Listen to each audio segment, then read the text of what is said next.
श्री रामनाथ कोविंद जी, उपराष्ट्रपति श्री एम वेंकैया नायडू जी, प्रधानमंत्री श्री नरेंद्र मोदी जी, लोकसभा के स्पीकर श्री ओम बिरला जी, चीफ जस्टिस एन.वी. रमन्ना जी, सम्मानित सांसदगण, अन्य महानुभावों, देवियों और स्वजनों तथा मेरे प्यारे देशवासियों, सभी को जोहार।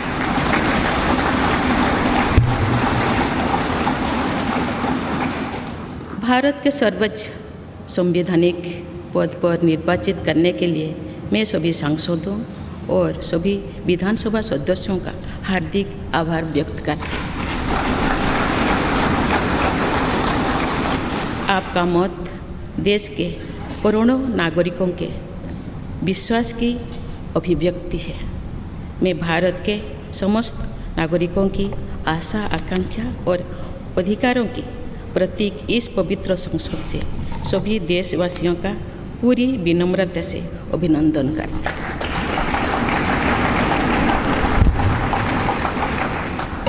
आपकी आत्मीयता, आपका विश्वास और आपका सहयोग मेरे लिए इस नए दायित्व का निभाने में मेरी बहुत बड़ी ताकत रहेगी। मुझे राष्ट्रपति के रूप में देश ने एक ऐसे महत्वपूर्ण कालखंड में चुना है जब हम अपनी आज़ादी का अमृत महोत्सव मना रहे हैं।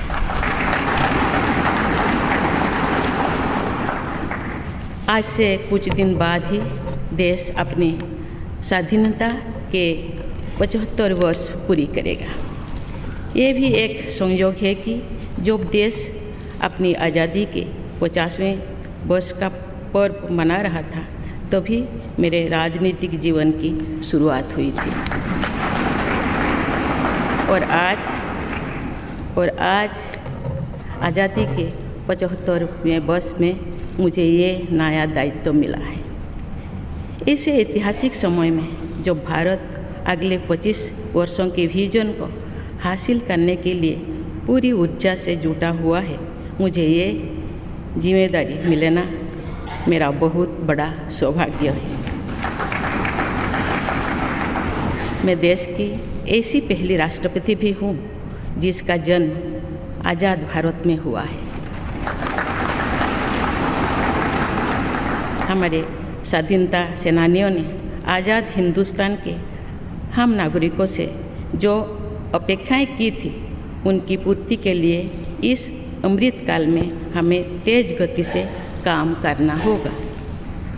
इन 25 वर्षों में अमृतकाल की सिद्धि का रास्ता 2 पटरियों पर आगे बढ़ेगा, सबका प्रयास और सबका कर्तव्य। भारत के उज्जवल भविष्य की नई विकास यात्रा हमें सबके प्रयास से करनी है, कर्तव्य पथ पर चलते हुए करनी ही है। कल यानी 26 जुलाई को कारगिल विजय दिवस भी है। ये दिन भारत की सेनाओं के शौर्य और संयम दोनों का ही प्रतीक है।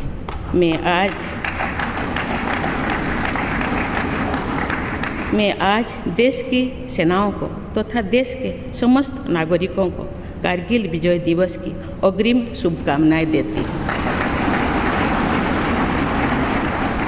देवियों और स्वजनों, मैंने अपनी जीवन यात्रा पूर्वी भारत में ओडिशा के एक छोटे से आदिवासी गांव से शुरू की थी।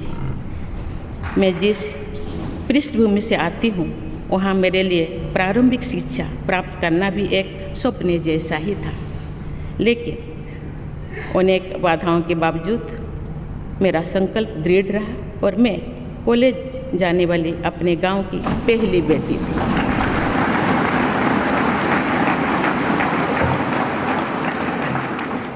मैं जनजातीय समाज से हूँ और वार्ड काउंसिलर से लेकर भारत की राष्ट्रपति बनने तक का अवसर मुझे मिला है।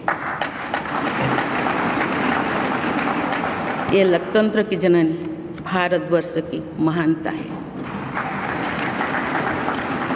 ये हमारे लोकतंत्र की ही शक्ति है कि उसमें एक गरीब घर के पैदा होने बेटी, दूर सुदूर आदिवासी क्षेत्र में पैदा हुई बेटी भारत के सर्वोच्च संवैधानिक पद तक पहुंच सकते हैं। राष्ट्रपति के पद पहुंचना मेरी व्यक्तिगत उपलब्धि नहीं है, ये भारत की प्रत्येक गरीब की उपलब्धि है।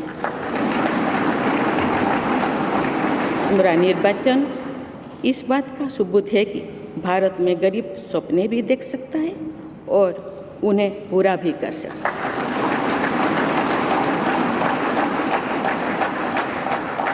और ये मेरे लिए बहुत संतोष की बात है कि जो सदियों से वंचित रहे, जो जीवन विकास के लाभ से दूर रहे, वे गरीब, दलित, पिछड़े तथा आदिवासी मुझे ये अपना प्रतिबिंब देख सकते हैं। मेरे इस निर्वाचन में देश के गरीब का आशीर्वाद शामिल है। देश की करोड़ों महिलाओं और बेटियों के सपनों और सामर्थ्य की झलक है। मेरे इस निर्वाचन में पुराने लीग से हटकर नए रास्ते पर चलने वाले भारत के आज के युवाओं का साहस भी शामिल है। ऐसे प्रगतिशील भारत का नेतृत्व करते हुए आज मैं खुद को गौरवान्वित महसूस कर रही हूँ। मैं आज समस्त देशवासियों को, विशेषकर भारत के युवाओं को तथा भारत की महिलाओं को ये विश्वास दिलाती हूँ कि इस पद पर कार्य करते हुए मेरे लिए उनके हित सर्वोपरि होंगे। देवियों और स्वजनों, मेरे सामने भारत के राष्ट्रपति पद की ऐसी महान विरासत है जिसने विश्व में भारतीय लोकतंत्र की प्रतिष्ठा का निरंतर मजबूत किया है। देश के प्रथम राष्ट्रपति डॉक्टर राजेंद्र प्रसाद से लेकर श्री रामनाथ कोविंद जी तक अनेक विभूतियों ने इस पद को सुशोभित किया है। इस पद के साथ साथ देश ने इस महान परंपरा के प्रतिनिधित्व का दायित्व भी मुझे सौंपा है।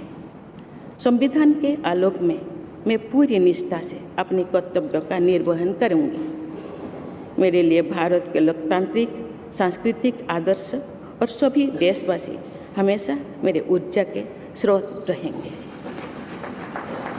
देवियों और स्वजनों, हमारे संवैधानिक संग्राम में, स्वाधीनता संग्राम में एक राष्ट्र के तौर पर भारत की नई यात्रा की रूपरेखा तैयार की है। हमारा स्वाधीनता संग्राम उन संघर्षों और बलिदानों की अविरल धारा है जिसने आज़ाद भारत के लिए कितनी ही आदर्शों और संभावनाओं की सिंचा था। पूज्य बापू ने हमें स्वराज, स्वदेशी, स्वच्छता और सत्याग्रह द्वारा भारत के सांस्कृतिक आदर्शों की स्थापना का मार्ग दिखाया था। नेताजी सुभाष चंद्र बोस, नेहरू जी, सरदार पटेल, बाबा साहेब अम्बेडकर, भगत सिंह, सुखदेव, राजगुरु, चंद्रशेखर आज़ाद जैसे अनगिनत स्वाधीनता सेनानियों ने हमें राष्ट्र के स्वाभिमान को सर्वोपरि रखने की शिक्षा दी थी। रानी लक्ष्मीबाई, रानी वेलु नाचियार, रानी गाईदिन्लु और रानी चेन्निमा जैसी अनेकों वीरांगनाओं ने राष्ट्र इच्छा और राष्ट्र निर्माण में नारी शक्ति की भूमिका को नई ऊर्जा दी है। संथाल क्रांति, पाइक क्रांति से लेकर कोल क्रांति और भील क्रांति ने स्वतंत्रता संग्राम में आदिवासी योगदान को और सशक्त किया। सामाजिक उत्थान एवं देश प्रेम के लिए धरती आबा भगवान बिरसा मुंडा जी के बलिदान से हमें प्रेरणा मिली थी। मुझे खुशी है कि आज़ादी की लड़ाई में जनजातीय समुदाय के योगदान को समर्पित अनेक म्यूजियम देश भर में बनवाया जा रहा है। देवियों और स्वजनों, एक संसदीय लोकतंत्र के रूप में 75 वर्ष में भारत ने प्रगति के संकल्प को सहभागिता एवं सर्वसम्मति से आगे बढ़ाया है। विविधताओं से भरे अपने देश में हम अनेक भाषा, धर्म, संप्रदाय, खान पान, रहन सहन, रीति रिवाजों का अपनाते हुए एक भारत श्रेष्ठ भारत के निर्माण में सक्रिय है। आज़ादी के 75वें वर्ष के अवसर पर आया है अमृतकाल। भारत के लिए नए संकल्पों का कालखंड है। आज मैं इस नए युग के स्वागत में अपने देश को नई सोच के साथ तत्पर और तैयार देख रही हूँ। भारत और हर क्षेत्र में विकास का नया अध्याय जोड़ रहा है। कोरोना महामारी के वैश्विक संकट का सामना करने में भारत ने जिस तरह का सामर्थ्य दिखाया है, उसने पूरे विश्व में भारत की साख बढ़ाया है।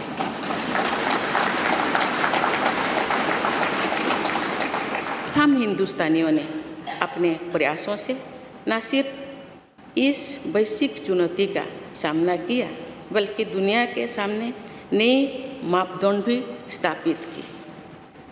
कुछ दिन पहले भारत ने कोरोना वैक्सीन की 200 करोड़ डोज लगाने का कीर्तिमान बनाया है। इस पूरी लड़ाई में भारत के लोगों ने जिस संयम, साहस और सहयोग का परिचय दिया, वो एक समाज के रूप में हमारी बढ़ती हुई शक्ति और संवेदनशीलता का प्रतीक है। भारत ने इन मुश्किल हालात में न केवल खुद को संभाला, बल्कि दुनिया की मदद भी की। कोरोना महामारी से बने माहौल में आज दुनिया भारत को नए विश्वास से देख रही है।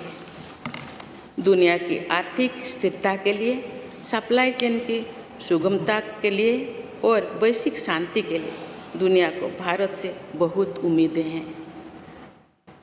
आगामी महीनों में भारत अपनी अध्यक्षता में G20 ग्रुप की मेजबानी भी करने जा रही है।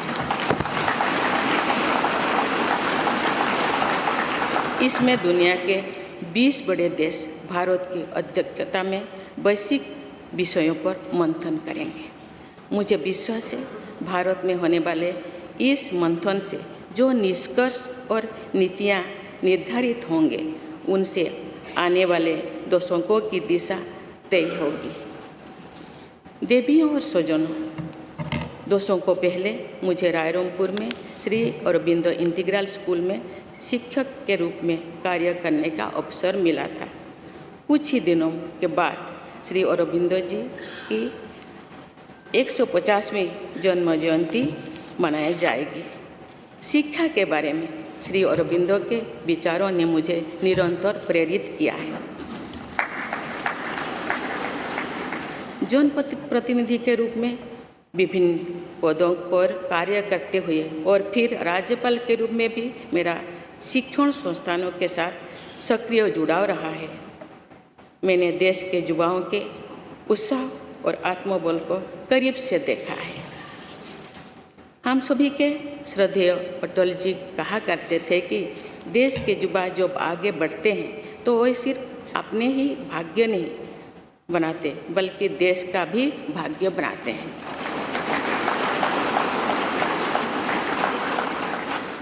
आज हम इसे सोच होते देख रहे हैं। वोकल फॉर लोकल से लेकर डिजिटल इंडिया तक हर क्षेत्र में आगे बढ़ रहा आज का भारत विश्व के साथ कदम से कदम मिलाकर औद्योगिक क्रांति 4.0 के लिए पूरी तरह भारत तैयार है। रिकॉर्ड संख्या में बन रहे स्टार्टअप्स में, नए इनोवेशंस में, दूर सुदूर क्षेत्रों में डिजिटल टेक्नोलॉजी की स्वीकार्यता में भारत के युवाओं की बड़ी भूमिका है। बीती वर्षों में भारत ने जिस तरह महिला सशक्तिकरण के लिए निर्णय लिए हैं, नीतियाँ बनाई गई है, इससे भी देश में एक नई शक्ति का संचार हुआ है। मैं चाहती हूँ कि हमारी सभी बहनें व बेटियाँ अधिक से अधिक सशक्त हो तथा वे देश के हर क्षेत्र में अपना योगदान बढ़ाती रहें। मैं अपने देश के युवाओं से कहना चाहती हूँ कि आप न केवल अपने भविष्य का निर्माण कर रहे हैं, बल्कि भविष्य के भारत की नींव भी रख रहे हैं। देश के राष्ट्रपति के तौर पर मेरा हमेशा आपको पूरा सहयोग रहेगा। देवियों और सुजन, विकास और प्रगतिशीलता का अर्थ निरंतर आगे बढ़ना होता है, लेकिन साथ ही अपने अतीत का ज्ञान भी उतना ही आवश्यक है।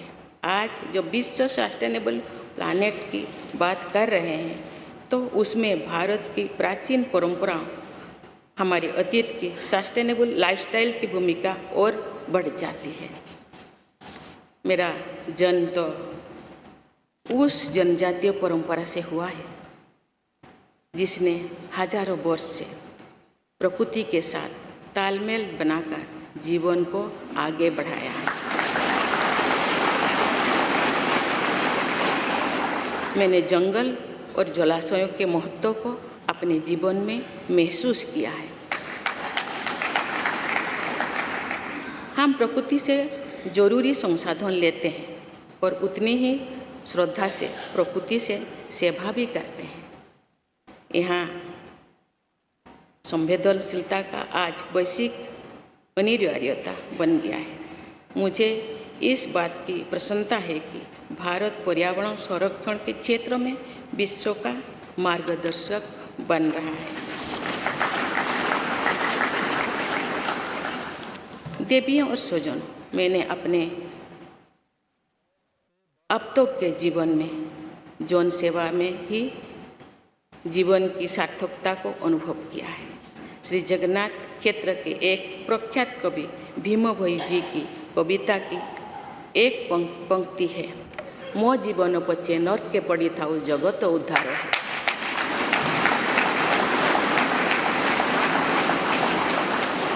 अर्थात अपने जीवन के हित और हित से बड़ा जगत कल्याण के लिए कार्य करना होता है। जगत कल्याण की इसी भावना के साथ मैं आप सब के विश्वास पर खरा उतरने के लिए पूरी निष्ठा व लगन से काम करने के लिए सदैव तत्पर रहूँगी। आइए हम सभी एकजुट होकर समर्पित भाव से कर्तव्य पथ पर आगे बढ़े तथा वैभवशाली व आत्मनिर्भर भारत का निर्माण करें। धन्यवाद। जय हिंद, जय भारत।